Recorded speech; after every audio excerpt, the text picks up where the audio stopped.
Praise the lord. మన పరిశుద్ధుడు రక్షకుడైనటువంటి యేసుక్రీస్తు మహిమ కలిగిన నామమున ఈ రోజున ఉపవాస వాక్య ధ్యానములకు ప్రతి ఒక్కరికి మన రక్షకుని పేరిట ప్రైజ్ ద లార్డ్.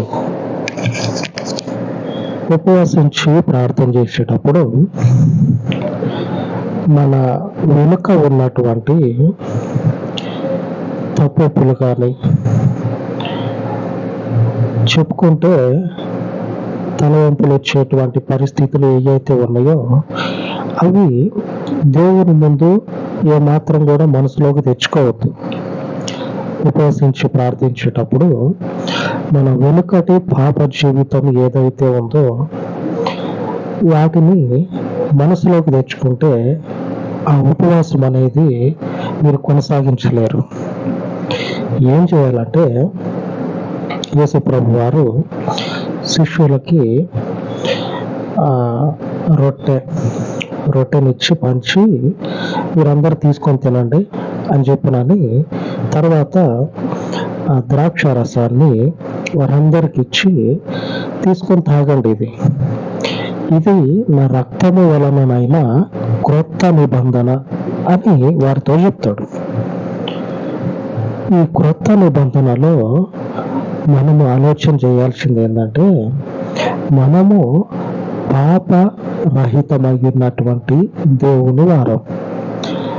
ఆ వెనుక ఏదైతే ఉందో దానిని గుర్తు తెచ్చుకున్నారనుకోండి, ఏం జరుగుతుందంటే అడుగులు ముందుకు పడవు. ఉపవసించి ప్రార్థన చేయాలంటే అడుగులు ముందుకు పడవు. వాటిని ఏం చేయాలంటే అవాయిడ్ చేయాలి.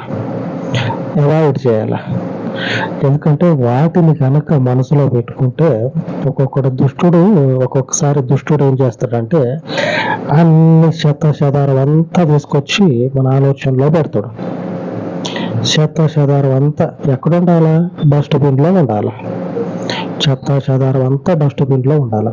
ఆ డస్ట్బిన్ అనేది బయట ఉంటుంది, ఇంట్లో అయితే పెట్టుకొని బయట ఉంటుంది.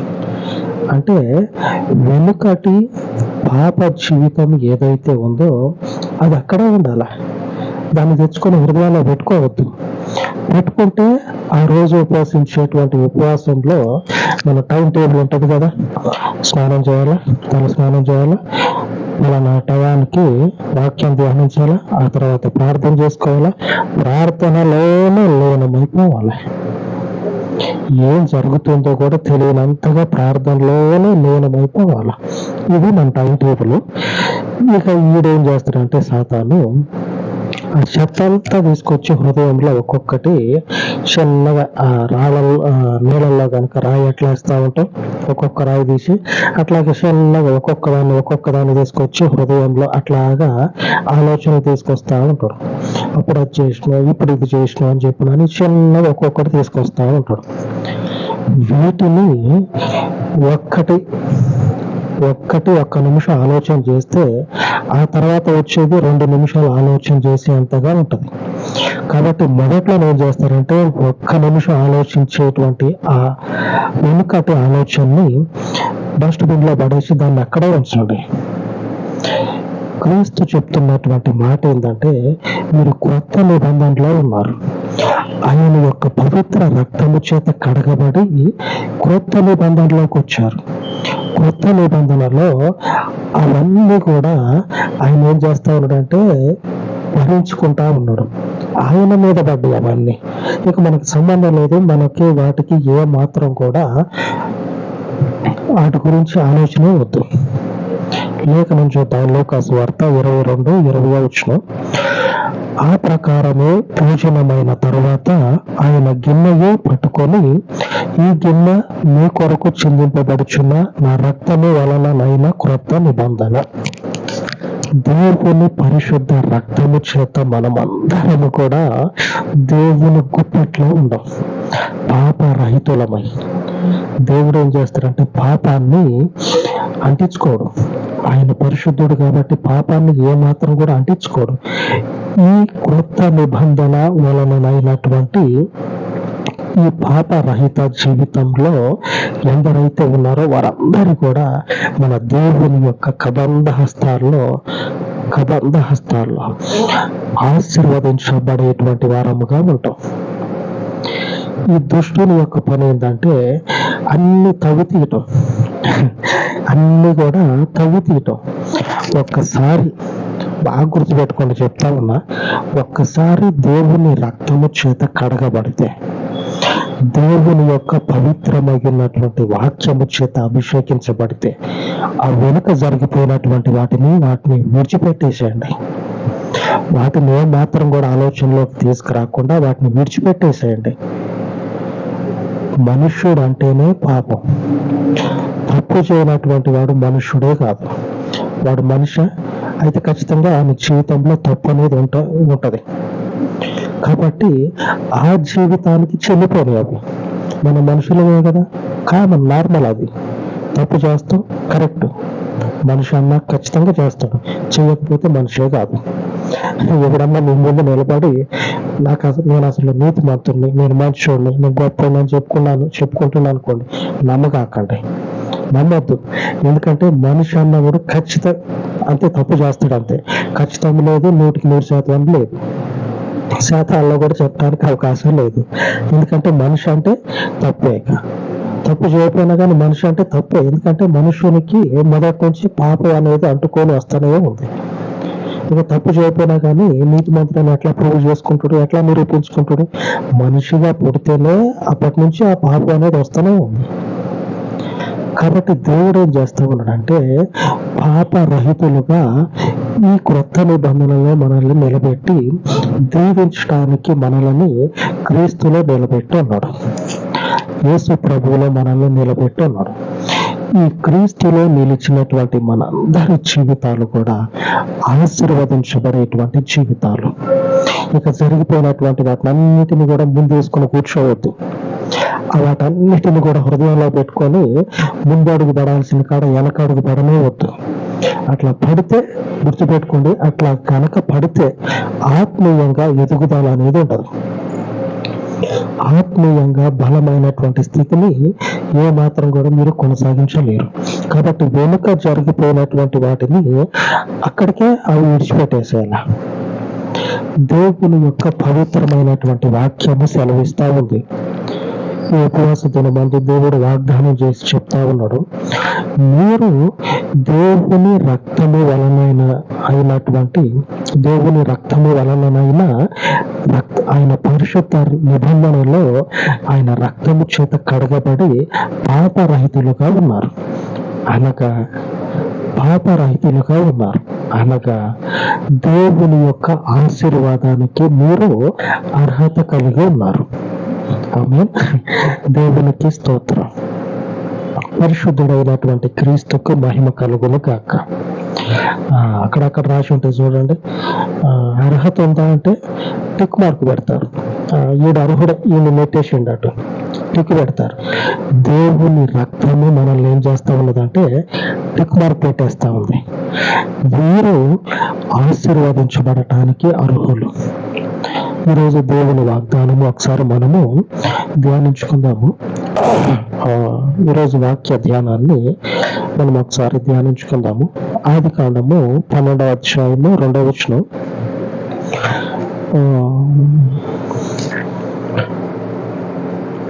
నీవు ఆశీర్వాదముగా నుండువు. దేవుడు అబ్రహాముతో చేసినటువంటి వాగ్దానం, నువ్వు ఆశీర్వాదంగా ఉంటావు. పాపము చేత మొదటి నుంచి శాపాల చేత వచ్చేటువంటి ఈ మనుషుడు ఆశీర్వాదంగా ఎలా ఉంటాడు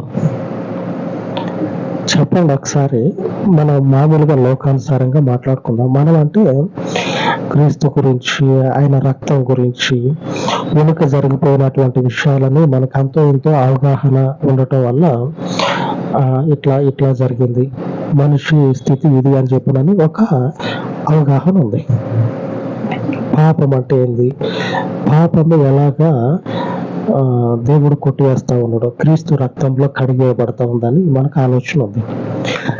క్రీస్తు ఎరుగనటువంటి అన్య జనాంగం గురించి మాట్లాడుకుందాం. క్రీస్తుని ఎరుగనటువంటి వారి గురించి మాట్లాడుకుందాం. ఒకరిని నిలబెట్టి వీడు ఆశీర్వాదానికి కారకుడు, వీడు ఆశీర్వాదించబడినటువంటి వాడు అని చెప్పుకుందాం అనుకోండి. ఎట్లాగా ఆశీర్వదించబడ్డావురా ఒకసారి చెప్పు. నీ పుట్టుక అంతా పాపం. మనుషుడు అన్నాక మనిషి జీవితం పాపంలోనే ఉంది. మనుషుడు పాపం చేస్తూనే ఉన్నాడు. నీ జీవితం అంతా పాపంలోనే నడుచుకుంటూ పోతూనే ఉంది. మరి నువ్వు ఆశీర్వాదంగా ఎలాగుంటావు? నువ్వు ఎట్లాగా ఆశీర్వదించబడతావు? నీ జీవితంలో పాపం అనేది ఉన్నది. మరి నువ్వు ఎట్లాగా ఆశీర్వదించబడ్డావు? పాపం అనేది ఉన్న తర్వాత నువ్వు ఎట్లాగా ఆశీర్వదించబడ్డావు అది చెప్పు. ఎందుకంటే ఆలోచన అనేది అక్కడికి ఆగిపోతుంది. అవును, ఎట్లాగా దీవించబడ్డా, ఎట్లాగా ఆశీర్వదించబడ్డా? మొదటి నుంచి చూసుకున్నటువంటి ఆ పుట్టుక చూస్తే పాపం అనేది మనుషుల్ని వెంటాడుతూనే ఉంది. మరి ఆ పాపము వెంటాడేటువంటి మనుషుడు ఆశీర్వాదంగా ఎలాగుంటాడు? దీవించబడిన వాడిగా లోకంలో ఘనమైనటువంటి స్థితిని ఎలాగ పొందుకున్నాడు అంటే వచ్చిందంతా కూడా వేరే రకాలుగా వచ్చి ఉంటుంది. ఆ ఆశీర్వాదము, ఆ దీవెన అనేది మరొక రకంగా వచ్చి ఉంటుంది. ఆ మరొక రకం ఒకసారి మనం అది అంటారు కదా, తీగలాగితే మొత్తం కదిలిందని, అట్లాగా తీసినాం అనుకోండి. అప్పుడు ఆ సంపద అంతా కూడా ఎట్లాగ దోసి పోగేసిందో మొత్తం బయటపడుతుంది.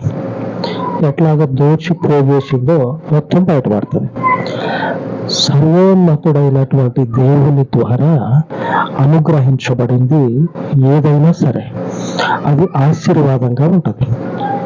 ఆయన మనకు వాగ్దానం చేస్తా ఉన్నాడు, మీరు పాపస్తులు కాదు, పాపానికి మీరు ఏమాత్రం కూడా దాసులు కాదు, కనుక మీరు నా యందుండి నా నిబంధన వలనైనటువంటి ఈ రక్తంలో మీరు భాగముగా ఉన్నారు కాబట్టి మీరు ఆశీర్వాదానికి కారకులుగా ఉంటారు. మీరు ఆశీర్వాదంగా ఉంటారు. అంటే మీరు ఆశీర్వాదంగా ఉంటారు, దీవించబడేటువంటి వారుగా ఉంటారు. ఎలాగా? ఆకాశంలో నుంచి దిగి వచ్చినటువంటి దేవుని యొక్క నిబంధన రక్తము వలన. ఆమేన్. ఈ నిబంధన రక్తము పాపరహితమైనది. అది పవిత్రమైనటువంటి గ్రంథంలో రాయబడిన లేఖనాల మీద కొంచెం అవగాహన ఉన్నటువంటి వారందరికీ కూడా ఒప్పుకోవాల్సినటువంటి విషయం. ఆమేన్. దేవుడికి స్తోత్రం కలుగును గాక. దేవుని నామమునకు ఘనత కలుగును గాక. ఆయన ఇచ్చేటువంటి ఆశీర్వాదము శాశ్వత కాలము నిలిచేది. మన జీవితాల్లో ఆయన యొక్క రక్తము చేత కడగబడిన తర్వాత ఈ ఆశీర్వాదము శాశ్వత కాలము నిలిచేది. దేవుని యొక్క శాపము లేనిదై ఉంటది. ఇందాక మనం చెప్పుకున్నాం కదా, వాడికి అన్ని జనాంగం గురించి ఆశీర్వాదం అనేది, దీవెన అనేది వచ్చి ఉంటది, ఏదో ఒక రకంగా వచ్చి ఉంటది. అదే పరిస్థితిలో, అదే సమయంలో అక్కడ శాపం అనేది వెంటాడుతూ ఉంటది. కావాలంటే మీరు గమనించండి, శాపం అనేది అక్కడ ఆ కుటుంబాన్ని, ఆ తరాన్ని వెంటాడుతూ ఉంటది. ఎంత ఉన్నా ఏం లాభం? ఆ కుటుంబానికి అనుభవించేటువంటి పరిస్థితులు లేకుండా పోయినాయి అనేటువంటి మాట వినపడుతుంది. ఆ శాపాలు ఎలా కలిగినాయి? దేవుని ద్వారా పాపరహితమైనటువంటి జీవితాన్ని కలిగి ఉంటే శాపాలు అనేవి ఆయన కొట్టేస్తాడు అని ఉంది. ఆయన ఆశీర్వదిస్తాడు అని రాయబడ్డది. మనం ఆశీర్వదించబడేటువంటి వారు. మన జీవితాల్లో ఉన్నటువంటి శాపాలన్నీ కూడా ఆయన రక్తంలో కడిగి వేయబడ్డాయి. ఆమేన్. అటు తర్వాత మనము దేవుని వాక్యము సెలవిస్తా ఉంది, నువ్వు ఆశీర్వాదంగా ఉంటావు. దేవునికి స్తోత్రం. నువ్వు ఆశీర్వాదంగా ఉంటావు. ఆయన నామమునకు స్తోత్రం కలుగును గాక. ఆశీర్వదించే దేవునికి ప్రార్థించుకుందాం. దేవుడు తన వాక్యమును దీవించును గాక. ప్రార్థించుకుందాం. మహోన్నతుడా, కృప కనికరములు కలిగిన పరలోకపు తండ్రి, మీ పాదముల యొద్ద ప్రార్థిస్తూ ఉండగా ఈ ఉపవాస విన్నపాలను తండ్రి ఆలకించి మా జీవితాల్లో వెనుక విడిచిపెట్టినటువంటి ప్రతి లోకపు మాలిన్యమును తండ్రి మీ రక్తంలో కొట్టివేసి ఉండగా, మీ రక్తంలో నిబంధన చేత ఒక్కటిగా ఉన్నటువంటి ఈ పరిచర్యని మీ కృప చొప్పున తండ్రి మూడంతలుగా దీవించమని అయ్యా, ఈ పరిచర్య మీ పాదముల వద్ద ఉంటూ ఉండగా లోకమందు నీవు తప్పించి మరొకటి లేదు అని నిన్ను వెంబడిస్తూ ఉండగా నీ పరలోకపు దీవెనల చేత ఈ పరిచర్యను విస్తరింపచేయమని మరొక మారు తండ్రి, ఈ పరిచర్యను ఎందరైతే అనుసరిస్తూ ఉన్నారో వారి కుటుంబాలను, వారి జీవితాలను దర్శించండి. వారికి ఉన్నటువంటి సమస్తమైనటువంటి లోకపు శాపాలను మీ నిబంధన రక్తంలో కొట్టివేసి వారిని తండ్రి మీ పరిశుద్ధ రక్తంలో ఉన్నటువంటి స్వస్థతను అనుగ్రహించి ఈ పరిచర్యలో స్థిరముగా నాటమని, ఈ పరిచర్యకి తండ్రి నమ్మకమైనటువంటి వారులను మీ సన్నిధికి నడిపించి దీవెనకరముగా మార్చమని మరొక మారు ఈ మనవులన్నిటినీ మీ పాదముల యొద్ద చేర్చి యేసు నామములో ప్రార్థించి వేడుకొనుచున్నాను తండ్రి. ఆమేన్, ఆమేన్. మన పరిశుద్ధుని కృప మనకు తోడై ఉండును గాక. ఆమేన్, ఆమేన్.